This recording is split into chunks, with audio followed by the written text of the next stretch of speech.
Assalamualaikum warahmatullahi wabarakatuh.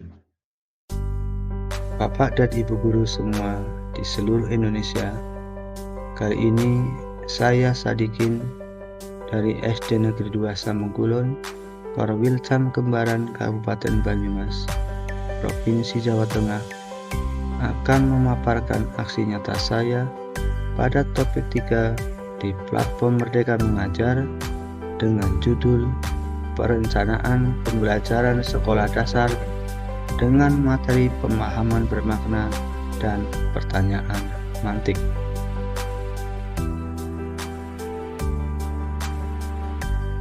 Pemahaman bermakna adalah informasi yang akan peserta didik peroleh setelah mengikuti proses pembelajaran. Manfaat tersebut nantinya dapat diterapkan oleh peserta didik dalam kehidupan sehari-hari. Pemahaman bermakna akan menggiring peserta didik mengetahui dan memahami tujuan mereka mempelajari sebuah materi pelajaran. Dengan mengerti tujuan tersebut, maka motivasi intrinsik peserta didik pun akan tumbuh.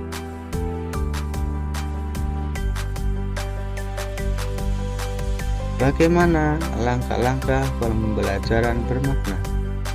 Yang pertama, menentukan tujuan pembelajaran. 2.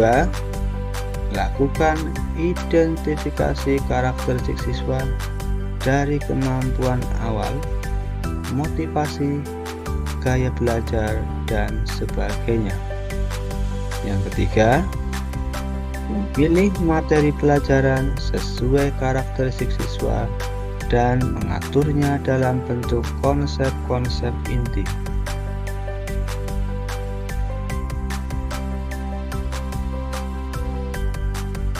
Bagaimana cara menentukan tujuan pembelajaran? Cara menentukan tujuan pembelajaran yang pertama adalah apakah pembelajaran ini kontekstual dengan kondisi lingkungan sekitar? Kemudian yang kedua, apakah tujuan pembelajaran sudah sesuai dengan kebutuhan dan tahapan belajar siswa? Berikutnya, kita melakukan identifikasi karakteristik siswa, di mana kita bisa mengidentifikasi karakteristik siswa dengan yang pertama adalah amati siswa selama proses belajar mengajar. 2. Kenali jenis temperamen siswa. Yang ketiga, cobalah masuk ke dunia siswa, kita jadi teman untuk siswa. 4. Lakukan pendekatan psikologis, jadilah sahabat bagi siswa. Yang keenam, memahami lingkungan sekitar siswa. Dan yang ketujuh, yang terakhir adalah diskusikan dengan orang tua siswa.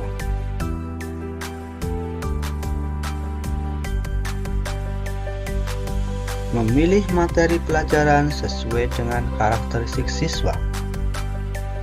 Yang pertama, kriteria tujuan instruksional.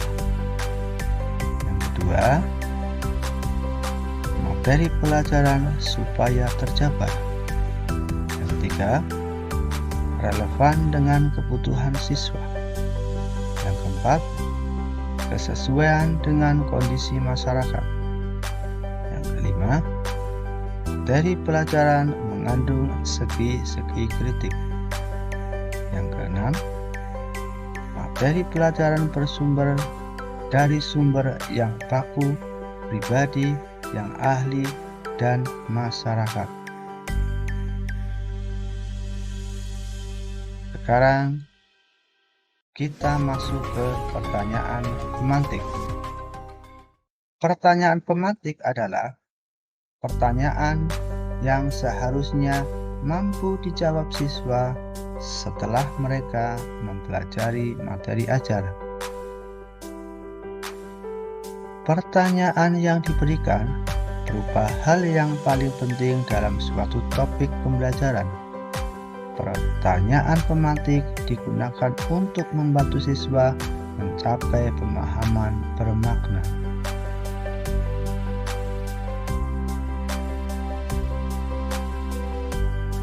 Pertanyaan pemantik dapat berupa satu pertanyaan untuk satu unit materi.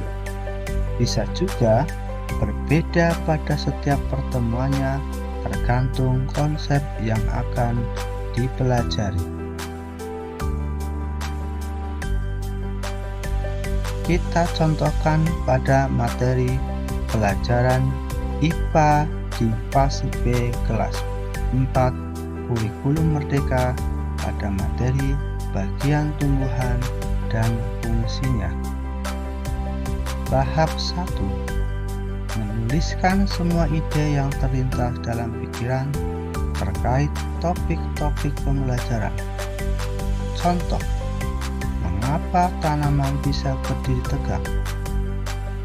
Dari mana tanaman mendapat makanan untuk bertahan hidup?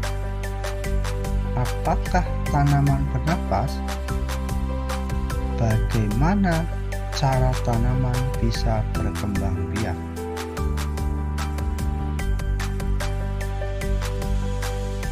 Tahapan yang kedua, merumuskan pertanyaan pemantik dengan kriteria berupa pertanyaan terbuka, dapat dan penting diperdebatkan di kelas dengan siswa tanpa melakukan proses mencari tahu sebelumnya. Ini digunakan agar siswa lebih aktif dalam pembelajaran. Berikutnya, bahkan inti dari topik pembelajaran. Lanjut melahirkan pertanyaan-pertanyaan baru di benak siswa dan memikat ketertarikan mereka untuk mempelajari topik pembelajaran. Yang terakhir, membahas hal yang konseptual atau memiliki pemahaman filosofi.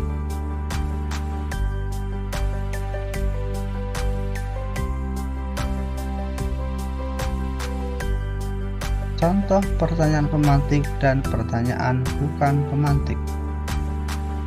Pertanyaan pemantik.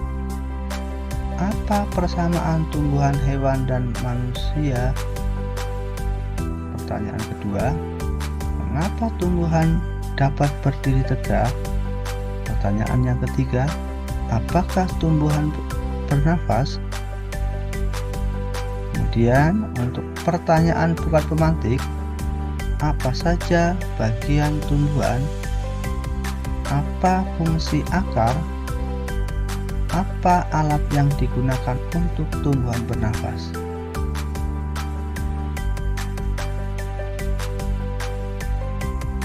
Demikianlah pemaparan saya pada topik 3 di platform Merdeka Mengajar kali ini.